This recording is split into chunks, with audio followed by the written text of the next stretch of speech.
pag may mga ganun naman, hindi ko siya binibring up eh. Kasi talaga napahiya ako. So, nablanko yung isip ko. Nawalan ako ng line.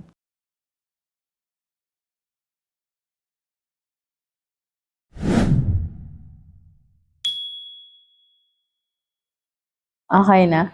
Okay, thank you. Okay. Walang pressure to, sir, ha? Grabe naman yun. Kailan tayo unang nagkaroon ng communication? Last year, I believe. Last year ba? 2 years ago. 2 years ago? Yeah. 2 years ago. City Writer. Ano pa nun? Parang ikaw ba yung miniting namin? Iba? Hindi ako yan. Hindi ikaw yon. So, iba. Okay. Okay, gets ko na. Okay, ibang writer. Kasi meron din kami parang meron mga nagre-reach out sa amin before ng mga, ganyan din yung mga gumagawa ng article. So, basically, talagang nagkakilala tayo because of P-pop. Sa P-pop talaga, di ba? Tapos, gumagawa ka ng article and then, just so happen na nagkaroon kami ng event. Tapos, dun ka namin nakilala. Parang trial and error lang siya. Okay. Ang naalala ko kasing isa is parang may nag-reach out sa amin na nagre-review siya ng movie before, tapos gumagawa siya ng article. Ganun dati yung ginagawa ko. Then, at the same time, nag-transition ako for like doing events na. From events, tumalon ako from parang interview sa mga artist. Oo nga, yun nga siya. So, brief details ng ginagawa mo as writer and interviewer ngayon. Usually, ginagawa ko kasi is reach out ako sa management, ganyan. And I see to it na if ever na we can interview them and actually, like in a long run, why not bring them here in the Philippines if ever kaya. Ganun. Long-term plan yun actually. Okay. Ganun siya. May team ka? Sorry? May team ka? Meron actually. Meron ako pero ang team ko is for like events or kung may mga community events, pupunta sila or pupunta ako. So, ganun yung ginagawa namin. Pero most of the time, ako lang minsan gumagawa ng mga write-ups, ganun. Kasi yung iba kasi is parang may specialty rin sila. So, sila yung gumagawa ng mga parang photos, ganyan, ganun, sa mga events. So, usually ako yung nagpo-formulate ng mga posting, ganun talaga. Yun ang mostly ginagawa ko. Okay. Tapos ikaw na rin yung dun sa pag-i-interview ng mga personalities. Ano ba yung usually ng mga personalities na kino-cover mo? Usually, it varies eh. Depende ko ano yung nakikita ko.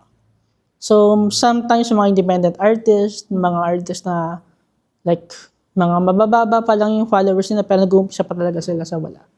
Okay. So, isa ka dun sa mga advocate ng mga zero to hero, parang gano'n. Mas gusto ko kasi yung ganun actually. Mas gusto ko yung mga ganun yung mga storyline kasi mas nakakabuo ka ng mga magagandang, sa kanila mo kasi makukuha yung mga magagandang ideas eh actually. Mas natututo ka sa kanila. Tsaka yung mga stories nila, makikita mo kung paano sila nag-start talaga. Oo, actually. Mas maganda nga yun kasi mas nakikita mo yung kulay nila paano sila nagsimula. If ever na lumaki man sila is mapapasal ng batang kanila in a good way. At saka part ka nung naging story nila kung paano sila nagsimula, di ba? So, yun. Kaya nakakatuwa kasi parang may mga common P-pop groups na kinover ka and then at the same time is parang mga friends na rin namin yung management. Friends! Friends management. Parang na rin namin, may contact na rin kami doon sa mga management nila and parang makikita mo talaga yung humble beginning kung paano nila ginagapang yung career nila, di ba? So, paano ba nag-start si City Writer? Actually, pandemic time. Pero ang backbone kasi yan is nag-start ako with my dad. So usually, gumagawa nanonood kami ng wrestling. Tapos nag-feedback kami ng, uy, dapat si John Cena dapat hindi ganito ginagawa. Or dapat yung writer ganito, dapat yung gawin niyang angulo. Parang ganito. Doon siya nag-start eh. Feedbacks and then at the same time, growing up, nag-try ako na mag-aral ng like basic understanding ng pag-acting sa church actually. Then from church, acting, then nag-transition ako for, nag-aral ako ng basic screenwriting. And then after screenwriting, naging stand-up comedian ako before. And then nag-transition ako for stand-up comedian, nag-transition ako for competition. So, I did join competition before. Ng mga parang stand-up comedian? Nice. Pero hindi mo siya, pero ano, ang tawag dito, you find yourself happier ba sa writing than doing? Ano lang siya, lahat ng natutunan ko is para siyang naging cycle na kailangan ko siyang matutunan kasi I felt na mas magagamit ko siya in the future. Parang ganun yung dating sa akin. Right now is parang ano siya, lesson siya sa akin. Baga marami akong mistakes, heartaches, ganyan along the way. And then marami din akong learnings at the same time. Mm-mm. Well, I remember na ang mga stand-up comedian is hindi lang sila tumatayo dyan at nag-joke. Diba? Talagang piniprepare ninyo lahat ng ipe-present ninyo while you're doing your thing sa stage. So, ang ganda kasi kagaya niya, hindi naman namin alam. Is this your main profession as of the moment or side ano mo lang Actually, siya? parang more than siya actually. Hindi ako tumitingin na bigyan mo ako ng malaki actually. I don't look at it in a way na kikita ko. I don't look at it that way. I look at it in a perspective na I can see to it na madadala ko siya in the future. Parang ganun lang. Iba siya. Hindi ko siya ma-explain pero bonus na lang kasi yung money sa akin. Sa bonus na lang. So, iba yung lesson na natutunan ko actually. Doon ako na mas nagli-lean forward talaga. Dun sa talagang craft na ginagawa mo. Mas satisfying siya actually. Lalo na't na-acknowledge ka nung ibang mga ginagawa mo ng article, di ba? And what's surprising is, yun nga, we know na nagsimula ka sa P-pop group and then we are seeing international na kino-cover mo na. So, ano nag-motivate sa'yo? Paano ka nagka-interest dito sa pagsusulat? Aside dun sa, kwento mo kanina na, Doon lang siya. Curiosity lang talaga. Doon siya nag-start. Lahat naman nag-start sa pagiging curious about ano yung kaya nilang gawin, hanggang saan sila. Doon talaga ako nag-start. Curiosity lang talaga. And then at the same time, nung nakikita ko na kaya ko mag-branch out to other niches, tinatry ko talaga. oo, ang galing. Pero more on writing pa lang siya muna ngayon. Hindi ko masabi kasi maraming offers. Pero hindi ko mag-guarantee ko na gagawin ko in the future. Mm-mm. Pero meron ka na talagang interest before sa journalism, media, or writing? Meron mga interest. Kaso nga lang nga kasi parang may tendency kasi ako na parang to do more or to do lahat. Kaya when I do writing talaga, I see to it na kailangan ko na mag-hold back pa. Kasi ayoko mag-jump to one niches to another na hindi ko alam na may natatabunan ako. Ganon. Kasi gusto ko kasi na may times kasi minsan na sobrang passionate natin sa isang bagay, gusto natin gawin lahat. So, yun yung naging lesson sa akin na i-step back, i-hold back muna kung ano yung meron ako ngayon. Tsaka ka mag-branch out. So, one step at a time. Ganun siya. Which is good kasi at least makikita mo muna lahat ng angle na pwede mo i-improve ano yung mga mistakes. Kasi we tend to like overthink na, pwede ko pa pala tong gawin. May mga bagay pa akong pwedeng gawin pero parang sa sobrang naghahangad ka ng iba pang bagay, nawawalan na yung quality nung isang ginagawa mo tapos nagmo-move ka into a different one. So, parang gusto mo muna siyang i-master. Parang ganon. Well, nakakatuwa kasi pero paano ka nag-decide na etong mga klase ng tao yung i-feature mo? Kasi more on idols yung pin-feature mo ngayon eh. Ano siya, gut feeling minsan. I use in a standpoint talaga or in a media standpoint. We use 5 senses. So, sense of touch, hearing, ganun. So, you have to see to it na papasok ba to sa barometer score sa checklist ko. Kasi each artist or each someone, meron silang mga checklist na titignan na papasok sila sa checklist mo.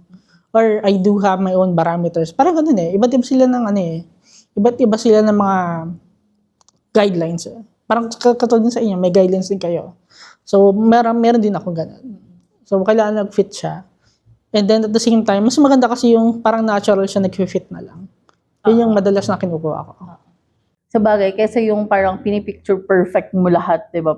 It's not possible kasi talaga yung makukuha mo siya perfect at the first time. Sa bagay, it's so good. Tapos, pero di ba, nagsimula ka pandemic times, anong nag-motivate sa'yo para ituloy-tuloy siya?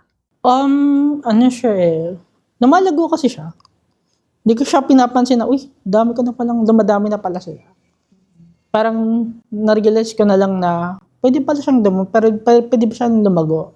Or may potential talaga siya na lumago pa in a way. Pero yun nga, doon ko siya na-realize. Parang curiosity lang talaga. Doon talaga yung nag-push sa akin. And eventually, ang dami ng laman nung, di ba? Ang dami mo ng content Pero about, hindi ko siya binibilang actually. Ay, sige, na hindi ko siya binibilang kasi mas nape-pressure kapag binibilang ko yung meron ako. Sabagay, totoo. Sabi nga nila, shoot and forget and then everything will follow after, di ba? Tapos tingnan mo ngayon, ang dami mo nang pina-feature. Minsan nga naluloka ko, sabi ko, meron na naman bagong i-feature si City Writer, tapos international, which is not just Filipino, not just K-pop, but may Japan, what is Thailand? Oo, T-pop is Thailand actually. Bago lang siya. Nagkaroon lang ako opportunity to feature one of the artists there. Ang pangalan ng group nila is Solar. Kakabalik lang nila actually. From the industry. So, nag-comeback sila. So, yun. Ayun nga, shoutout to Solar. Nanalo sila ng award actually. Nice. Yeah, nanalo sila ng award recently. Thank you so much. Ayun. Ang galing kasi 'di ba, imaginein mo, ano yung mga yun, sila nag-reach out sa or Depende actually. Other way or vice versa kasi yun eh. So, minsan ako nag-initiate. Minsan sila. Madalas ako. Depende kung gaano ko gusto silang i-feature. Ginigauge ko rin kasi yung sarili ko. Kaya ka bang i-accommodate yung needs and wants nila? Kasi kailangan kasi magpapantay yung needs and wants nila. Pati wants mo rin. Hindi pwede lang na ikaw yung nagbibigay, dapat sila rin. Yung kasi parang business side ng interviews na to, na kailangan natin maintindihan na may mga needs and wants din sila. Tsaka hindi mo kailangan ma-reach mo rin yung kanilang barometers din. Yun ang business side nito. Oo, totoo. Lalo na sila at eventually nag-comeback sila, so nagbi-build ulit sila ng pangalan nila. True actually. Kasi parang first ever ako yung nakakuha sa kanila. Oh, nice. At the same time, nakakuha silang award within the span of 30 days. So, which is Oh, nice. Ang ganda din ng pagkaka-feature. parang saktong-sakto nga actually. Oo, perfect timing yung Doon ako nagulat eh. Kasi parang, uy, kaka-picture ka lang sa kanila ng July Tapos nakakaga ng award. So parang, lang, lucky charm. Oo. Kasi parang dumadating din kasi sa point sa amin na may mga na-feature ako na nabibigyan ng award eh. Which is yun ang rewarding sa akin. Kasi parang, uy, nanalo ka pala ng award. Hindi ko alam. Nakikita ko na, uy, nanalo ka ng award, ganyan. Uy, na-feature namin ito kasi tas nanalo ng award. Which is, yun ang pinaka-rewarding sa akin. Oo, totoo yun. Actually, ako, same dito. Ang kaibahan lang is I'm doing it, ina-ask ko talaga to go personally yung mga nagiging guest ko. But whenever those guests na na-feature ko or parang nagkakaroon sila ng milestone, nakakatuwa kasi you've been part of their journey, di ba? Tapos, naging part ka rin nung, parang nakita yung stories nila through you. And, moving forward, meron pang upcoming silang mga events. Yun ka. Yung ngayong din pinapapunta akong Thailand. Nice! Oo, pero yung nga, sabi ko, yes, hindi ko pa talaga nakikita yung sarili ko pumunta ng ibang bansa. Okay. Ever. Bago nga pumunta ka ng ibang bansa, unahin mo sa atin. Oo, totoo naman din yun. So, talagang ang interview mo is through camera, No, virtual? it's written actually. It's purely written. So, I gave them a heads up on what's going to happen. I gave them my proposal. And then, mahirap kasi yung subject of approval, minsan tumatagal siya ng buwan. So, kailangan may buffer na ako. For example, June ngayon, kailangan may buffer na ako ng June, July, August. Kasi yung June, nire-review pa lang request ko. So, matagal siya. Umabot siya ng maximum na 4 to 6 months. Gano'n. So, nagre-request ka sobrang ahead of time, gano'n. Ay, in advance talaga. Sa bagay, it's really hard, lalo na kung may mga companies sila, di ba? Yes, may mga I-filter nila. commitments or minsan on tour sila. So, masagot sila minsan pag on tour sila sa akin. Talaga? Talagang nag-suspend sila ng time para sumagot sa question ko. Kapag nasa tour. Sa bagay, feeling ko medyo mas relax sila ng konti pag nasa tour sila kaysa yung nagpe-prepare sila para bago mag-tour. Depende actually. It goes other way kasi magkaiba kasi yung working environment ng different countries. Doon siya nagbabaris. So, iba yung work clock nila. From Japan, iba yung work clock ng Philippines, iba work clock ng Thailand, iba work clock ng ng Malaysia. Magkakaiba lahat. So, meron ka na rin Malaysian guest? Meron na actually. Nice. O, di ba? Nag-expand siya, nag-expand, which is very rewarding. Parang nagsimula lang kami, parang kailan tayo huling nagka-event, yung, hindi, no, anong tawag dito? Noong August, yung archive, yung featured yung iba't ibang, tapos yung mga capture ng mga fans. So, di ba, from there, tapos ngayon, ang dami na internationally na. Well, let's see, mga USA tour na susunod niya mga mag Hindi ko pa nakikita. Actually. Depende. Yeah. Pero, ang tawag dito, so, hindi mo siya full-time na ginagawa ngayon, pero yung passion mo is more than what you are doing for Kasi living. parang bonus na lang talaga sa akin yung money. Hindi ko hangad yung money minsan. Pero kasi WordPress ang gamit mo, it's not a live website pa. Okay, so wala pang, pero may mga nagpuput ka na ba ng ads doon or something? May ad siya pag hindi siya sponsor. May mga ads. Pero kung tatanggalin ko yung ads, I have to pay for it. Parang ang WordPress kasi is parang legitimate site talaga siya for blogging. Then you have like free access for everything. May mga lang talaga, additional na payment talaga kung gusto mong ma-maximize in full. Ganun siya. So, yun yung ginagamit mo ever since, yung WordPress, no? Nice. Well, dun lang din naman nakikita lahat. Kasi ako nakaraan, sabi ko, ano na bang laman nung full article? Tapos paggulat ako, pagbukas ko, ang dami mo nang may scroll. So, it's nice. Yun nga lang, it takes a lot of work talaga kasi, kagaya ng sabi mo, kailangan marami ka nakalinya.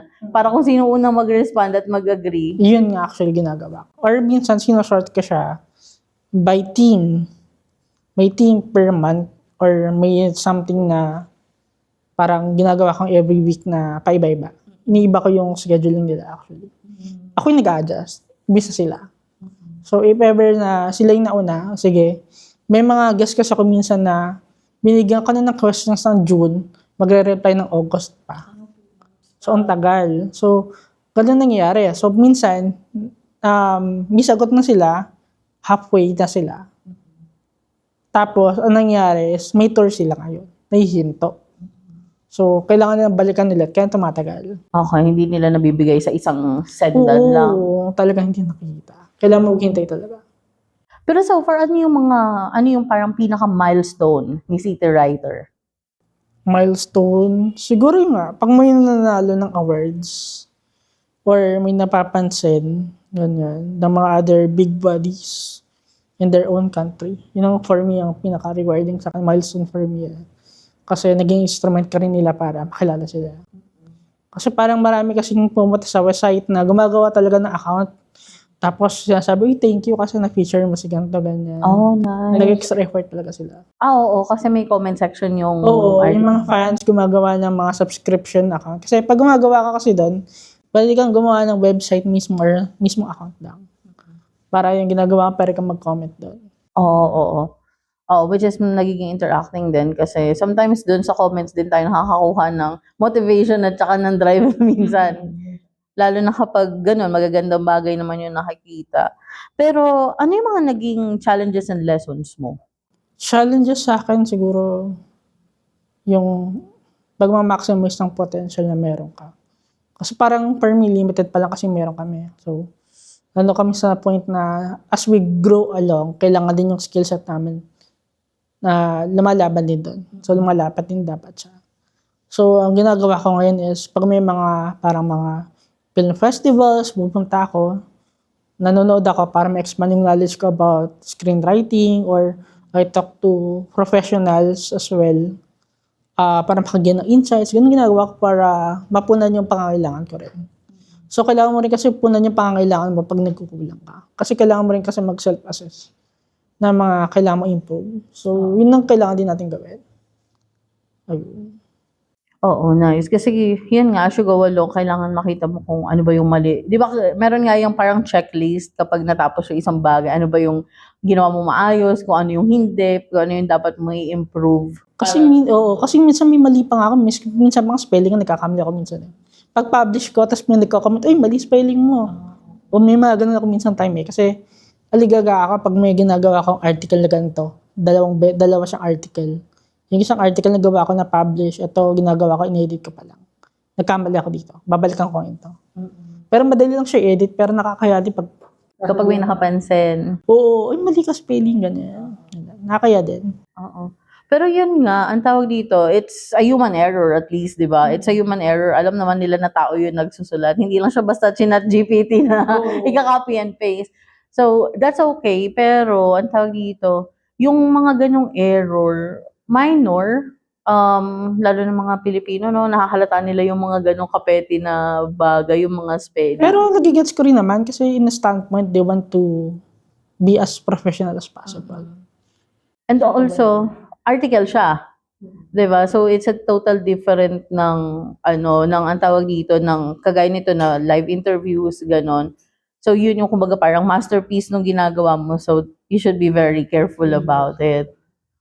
Isa rin sa adjustment ko kasi minsan is if ever na yung artist is, kunyari, umalis yung artist a month before the interview. Adjustment, yun, challenge din sa akin yun. Kasi I need to come up questions na hindi dapat na align sa nangyayari. So, kailangan gumawa ng questions na, may list na ako ng questions ahead. 1 month pa lang or 1 week pa lang meron na akong questions. So, minsan on the spot nagagawa ko siya kasi meron na akong, talaga, pre-made. So, inaano ko na lang talaga. Ini-insert ko na lang or ini-edit ko na lang. Mabilis lang kasi ako gumawa ng mga questions. Sobrang bilis ko lang gumawa yan. So, I need to see to it na fit talaga siya para doon. Kasi kung hindi siya mag-fit, i-scrap out ko siya. Tapos, titignan ko yung mga freebies nila ng mga interviews. Babaguhin ko lang iba or kukunin ko yung isang context. Mag-isip ako ng question na babagay doon. Kasi parang kung titignan mo yung question ko kasi parang paulit-ulit siyang konti. Pero at the same time, iba lang yung packaging niya. Ganun. Pero nag-fit pa rin siya sa context na yun. What if may mga ang tawag dito, yung may mga, for example, kasi kagaya nga nasabi mo, matagal siyang nakaprepare na bago mo siya sinend. What if may live updates, for example, nasangkot sila sa issues, yung mga ganon, ini-insert mo pa siya dun sa article, hindi na? Hindi ko siya ginagawa. Actually, wala pa akong ganong Wala ka pang ganong article? Wala pa naman ganon. Pero minsan, pag may mga ganon naman, hindi ko siya binibring up eh. Kunyari may mga bad, something. Hindi ko siya ginalagay. Okay. Kasi may mga question kasi naisip ka na parang gusto mong i-break yung fourth wall. Pero hindi ko siya ginagawa eh. Oo. So eventually, it's more on the biography lang talaga nung group or nung kino-cover mo. Tapos paano mo na-build yung network and yung reputation ni City Writer? Actually, network, mahirap siya sa umpisa. To be honest, kasi wala akong contact eh. I don't know sino yung kakontakin ko, ano yung team, sino yung contact, sino yung PR, sino yung marketing, sino yung kakontakin ko. So what I'm doing currently up until now is use Google. Nandun lahat sa Google yung information eh. Minsan sa website ng company, meron gano'n nakalagay email, ganyan. For fans, for support, ganyan, nakalagay doon. So, ginagawa ko is ini-email ko sila. Then, may draft na ako na email na in general email na sa set ko. Then, naghihintay ako ng request kung approve. Pag-approve, yan, send ko na yung questions ko. Then, photos. Then, doon ako maghihintay. So, may timer ko siya. Kunyari, sinet ko siya ng June. Naghihintay ako ng at least 1 month. Or bibigyan ko siya ng 1 month. Tapos, kukulitin ko siya after 1 month or a week or 2. Depende. Nakikiramdam din ako. Nagpa-follow up ka lang din. So basically, talagang cold reach out siya to begin with, di ba? Sa bagay, dun lahat nag-i-start eh. So okay lang din naman yun. At least, di ba, ngayon, marami na ring bumabalik, marami akong repeat ngayon actually. Oh. Marami akong repeat ngayon na nagbubunga siya na pinapapunta na ako ng ibang bansa. Actually, sila na gusto kong pumunta ng ibang bansa. Or gusto lang sabihin na, bibigay kami ng merchandise sa mga nagsusulat sa amin bago gusto mong pumunta. Bibigyan ka namin. Pero yung nga, mahirap siya actually. Pero worth it naman siya pag nagawa mo. Parang siya, same thing as an artist eh. Mahirap siyang gawin kasi hindi mo alam kung saan ka pupunta or anong gagawin mo. Or kung nandun ka na sa point na parang feeling mo na hindi ka mausad. Oo. Oo. Maraming times talaga na mararamdaman mo yon. Lalo na kapag kunwari nakita mo na parang medyo mabilis, tapos biglang Oo, kasi you mabagal. tend to compare kasi minsan eh. Parang bakit siya ganito, may kanta na ako, wala pa. Parang ganun. Parang minsan ginagawang comparison minsan yung ibang tao eh. Kasi nakatingin ka kasi minsan sa ano, sa kung ano yung mistakes or kung ano yung minsan na kailangang punan na feeling mo na nagagawa na ikaw hindi mo kayang gawin. Ganun. Mm. But of course, we have to accept na every person or everything that we are doing is different, 'di ba? Yes. Kaya kailangan talaga mag-focus ka lang din kung ano yung ginagawa mo. Sabi nga nila, talagang straight ka lang tumingin kung ano yung ginagawa mo, and then don't look on other kung ano yung ginagawa ng iba para hindi ka ma-distract at saka parang hindi mo i-compare yung sarili mo. Pero that still depends kung paano mo siya i-take. For example, Yes. may inspire ka sa kanya kasi, uy, tinuloy-tuloy niya lang, 'di ba? So, kailangan ganun lang din yung gagawin ko. But if you will use that as your distraction sa ginagawa mo, then that's a different story na talaga.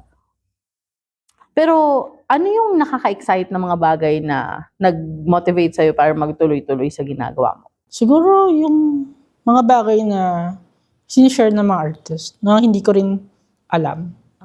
So, doon ako nakakuha ng inspiration na, uy, yung ano, pati rin pala siya nakadaan ng ganito. Ako rin pala. Mga ganun bagay lang, maliliit na bagay na detalye na every detail counts sa akin. So, lahat yun ginagamit ko para motivation na rin. Ganun. Kasi parang reflection kasi ni Sita Writer yung mga artist na naghahanap ng voice nila in every city kasi merong kwento. Doon nangyari yung Sita Writer, doon nangyari yung pangalan niya actually. Okay. In every voice, there's someone who is shouting for help or shouting for importance. Eh. So, yun ang voice ni Sita Writer. So, doon siya nabuo eh. Kaya siya city writer. Mm. Okay. Nice. Ang ganda ng story kasi we don't know that eh. Di ba? We uncovered that name. So, yun nga, kung bakit siya city writer is because of. And definitely, there's a lot of city in the world na pwede mo pang i-cover. So, hopefully, di ba? Madami pa. Tapos ano yung pinaka parang tumatak sa'yo na interview mo?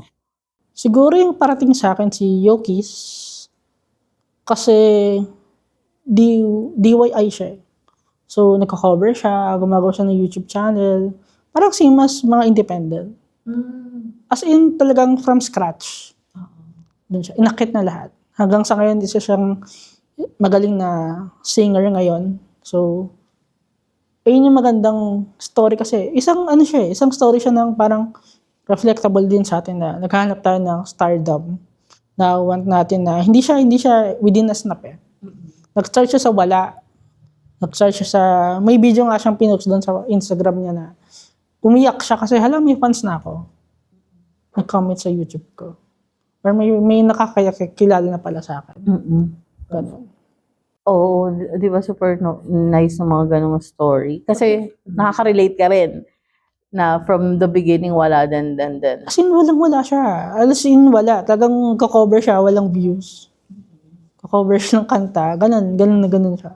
Parang same reflection as what our artists right now are doing as well. Covers, ganun. Then at the same time, nabigyan siya ng opportunity na sumali ng mga competitions, ganyan. Parang ganun lang din. Parang Pinoy na Pinoy din siya. Ganun yung storyline niya. Anong nationality niya? As far as I know, parang kalimutan ko, Singaporean ata siya. Singaporean siya. Tapos hanggang sa, di ba, from that humble beginning na nagko-cover lang, wala. Tapos hanggang sa magkaroon ka ng sarili mo. Diba? Super nice. Paano ka nagpe-prepare ng mga interviews? Mahaba preparation ko actually. Mahaba siya. Sobra. So, kung mag-prepare ako, kunyari, for example, si artist ganito A, meron siyang tour. Titignan ko kailan yung tour date. So, magbibigyan ako ng question in advance. So, pag nagsenda ako ng questions, lahat yun kailangan, minsan, may approval pa yun actually. Or minsan, kung mag-i-email ako kay artist management, dadaan ako sa dalawang steps. Minsan, meron silang third party na nag-check. Minsan, interpreter, meron silang third party ng interpreter. Or minsan, meron silang PR manager. Minsan, dumadaan ako sa mismong CEO na, which is madalang yon. Minsan, dumadaan ako sa manager madalas. So, si manager nga nagre-relay ng information sa kay CEO na, sure, meron kaming dito.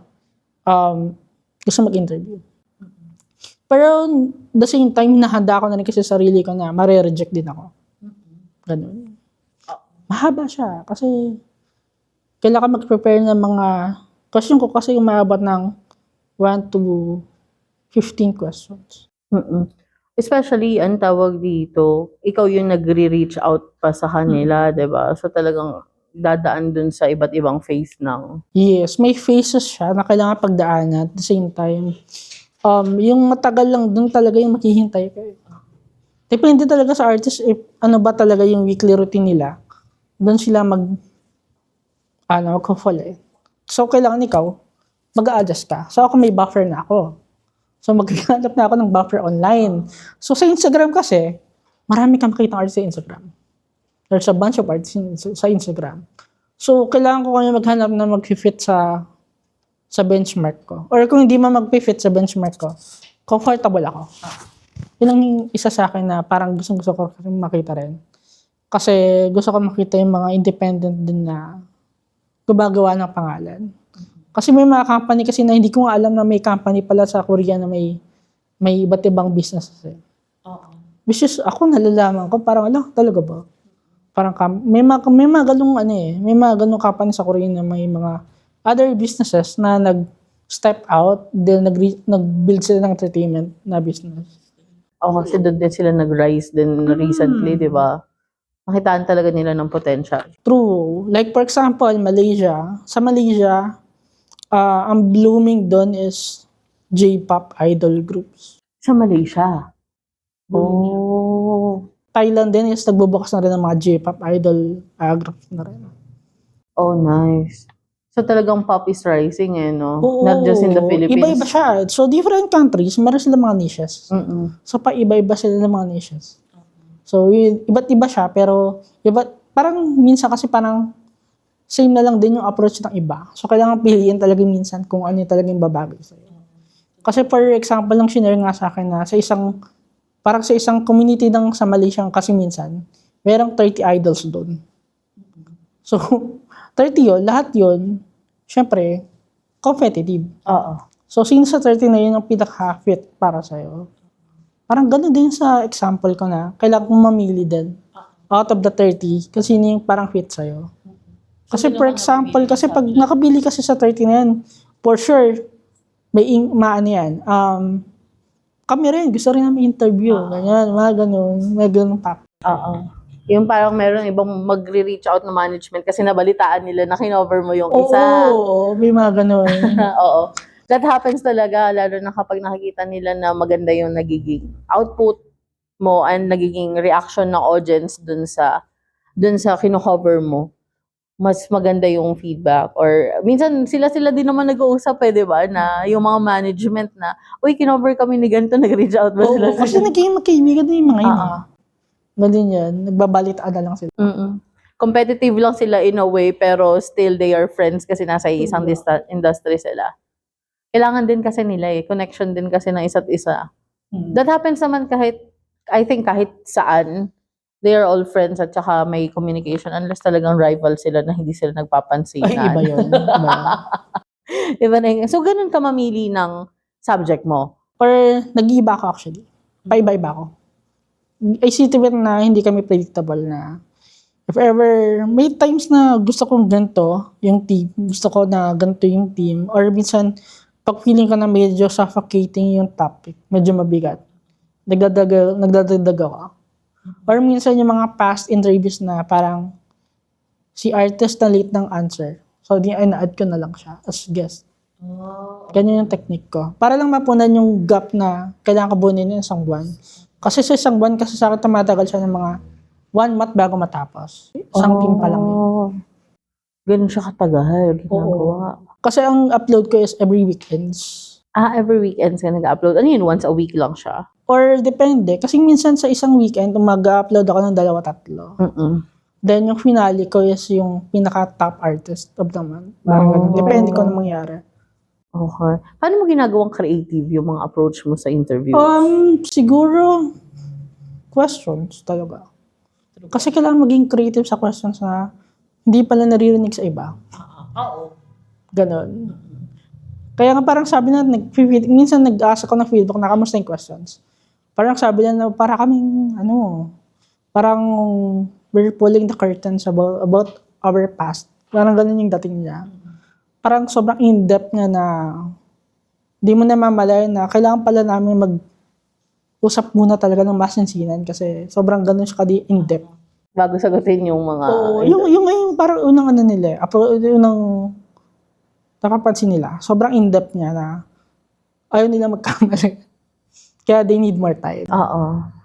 Pag hindi ka satisfied, meron bang the instance na hindi ka na satisfied sa answers ng mga in-interview? Nag-gauge pa kasi pag sila talkative.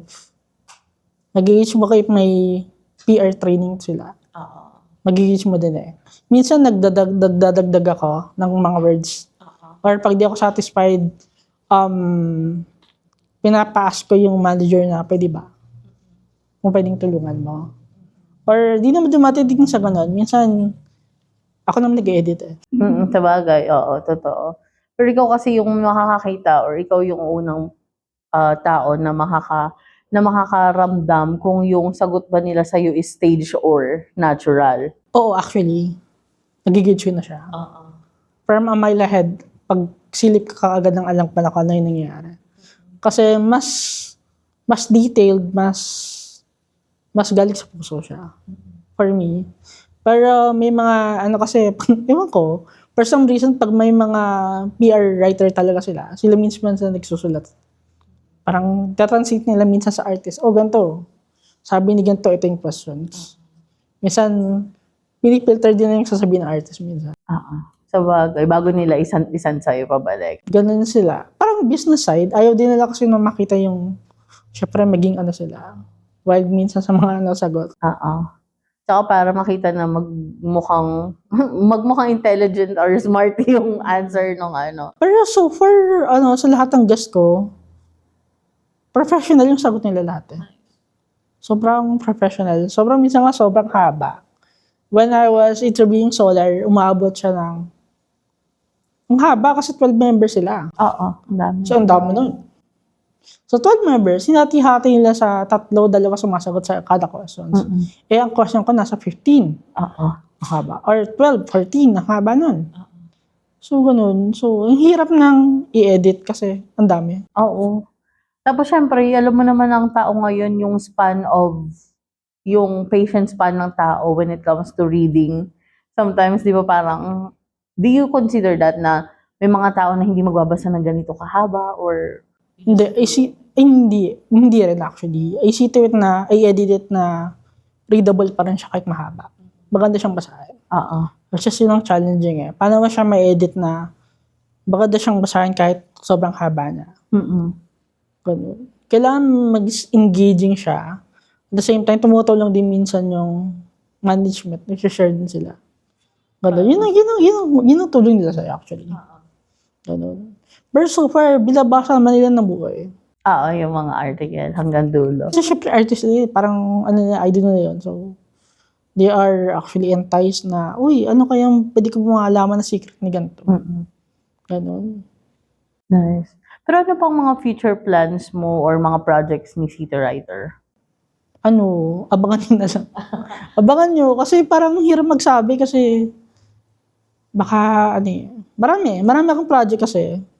Marami akong gustong gawin pero kailangan mo nang i-gauge kung kaya ko. Mahirap kasi pagsabihin ka na, itong project lang, tapos hindi ko kaya. Or hindi pa pala napipisa, tapos mabubulok na. Parang gano'n. Totoo. Sabi nga nila, don't count the chick without hatching the eggs, diba?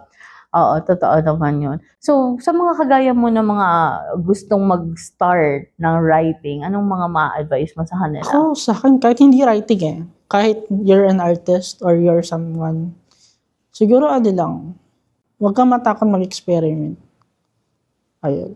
Huwag kang matakot mag-experiment, okay lang magkamali. Tsaka, normal lang na, magkamali ka sa umpisa. Pero at the same time, kailangan din nag-i-improve ka as you go along. Kasi parang kung lagi na lang hard-take yung nasa isip mo, parang mahirapan ka rin na bumangon. Kasi parang dumating din ako sa point na sobrang may heartache ko at one point. Kasi talaga napahiya ako. Kasi that was an audition that I did before for a live shoot.